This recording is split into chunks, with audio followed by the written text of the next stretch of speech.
দেশের উত্তরাঞ্চলে জেঁকে বসতে শুরু করেছে শীত। ঠাকুরগাঁওয়ে রেকর্ড করা হয়েছে সর্বনিম্ন 11.2 ডিগ্রি সেলসিয়াস তাপমাত্রা। ঘন কুয়াশায় ঢেকে থাকে শহর ও গ্রামাঞ্চল। টানা 4 দিন ধরে সূর্য দেরিতে উঠায় আরও তীব্র হয়েছে শীতের অনুভূতি। শীতের প্রভাবে বাজার, হাট ও খোলা স্থানে মানুষের উপস্থিতিও কম। উত্তরের জেলা পঞ্চগড়ে ঘন কুয়াশা আর হিমেল বাতাসে শীত অনুভূত হচ্ছে বেশি। জেলায় আজ সর্বনিম্ন 12.5 ডিগ্রি সেলসিয়াস তাপমাত্রা রেকর্ড করা হয়েছে। সন্ধ্যার পর থেকে ঘন কুয়াশায় ঢাকা পড়ে পথঘাট। রাতভর বৃষ্টির মতো ঝরতে থাকে কুয়াশা। এতে বিপাকে খেটে খাওয়া মানুষ। পৌষের শীতে সীমান্তবর্তী জেলা চুয়াডাঙ্গার মানুষ অনেকটা জুপুথুপু। সোমবার চুয়াডাঙ্গায় সর্বনিম্ন তাপমাত্রা রেকর্ড করা হয় 12.5 ডিগ্রি সেলসিয়াস। এ সময় বাতাসের আর্দ্রতা ছিল 97%। হাসপাতালে বাড়ছে ঠান্ডাজনিত রোগ। বাতাস ঘর থেকে বের হওয়া যায় না, দূরের কথা হাটে বাইর হওয়া যায় না। কুয়াশা পড়ছে, বাতাস ঠান্ডা, ঘুমা যায় না। এই সময়টাতে বাচ্চাদের যেটা রোটা ভাইরাস ডায়রিয়া সেটার প্রকোপটা একটু বেশি হয় এবং এই মুহূর্তে আমাদের হসপিটালে প্রায় 100-র মতো শিশুদের ডায়রিয়ার জনিত রোগী আছে। শীতের আরও খবর জানবো ঠাকুরগাঁও এবং চুয়াডাঙ্গা থেকে আমাদের সহকর্মীদের কাছ থেকে। প্রথমে যেতে চাই ঠাকুরগাঁওয়ে, সেখানে আছেন সহকর্মী নবীন হাসান। নবীন, জানাবেন আজকের শীতের দাপট কেমন দেখছেন, জনজীবনে কতটা শীত প্রভাব ফেলেছে, আর খেটে খাওয়া মানুষের অবস্থা কি, প্রশাসনের পক্ষ থেকে শীতার্তদের কোনো সহায়তা দেওয়া হচ্ছে কিনা, সব মিলিয়ে।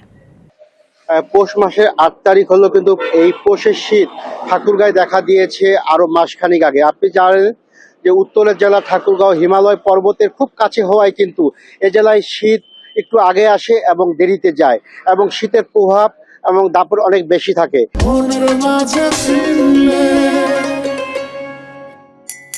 এবছরও তার ব্যতিক্রম নয়। আমরা দেখছি মাসখানিক ধরেই ঠাকুরগাঁয়ে মানুষ শীতে কষ্ট পাচ্ছে।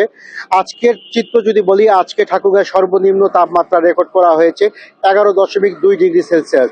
গত 4 দিন ধরে ঠাকুরগাঁয়ে ঘন কুয়াশায় ঢাকা থাকছে পুরো জেলা, এবং ঘন কুয়াশার কারণে যান চলাচলগুলোকে আমরা ধীর গতিতে চলাচল করতে দেখছি, এবং দিনের বেলাতেও যান চলাচল হেডলাইট জ্বালিয়ে চলাচল করতে হচ্ছে।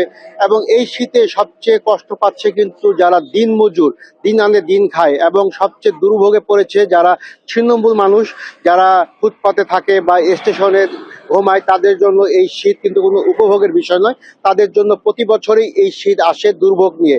আমরা দেখি প্রতি বছরই জেলা প্রশাসনের পক্ষ থেকে কম্বল বিতরণ করা হয়, কিন্তু এই যেই কম্বলের জন্য বরাদ্দ পায় তারা, কিন্তু সেটা কিন্তু খুবই অপ্রতুল। মানে এই জেলার মানুষের জন্য যতটুকু শীতবস্ত্র চাহিদা তার থেকে কিন্তু অনেক কম শীতবস্ত্র চাহিদা পাওয়া হয় এবং বিতরণ করা হয়।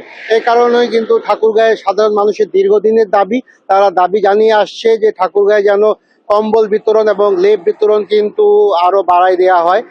আমরা দেখছি হাসপাতালগুলোতেও কিন্তু শীতজনিত রোগীর সংখ্যা বাড়ছে, ডায়রিয়া, নিউমোনিয়া এবং শ্বাসকষ্ট রোগী বাড়ছে। বলা যেতে পারে যে পৌষের 8 তারিখে শীত তার সর্বোচ্চ শক্তি দেখাতে শুরু করেছে।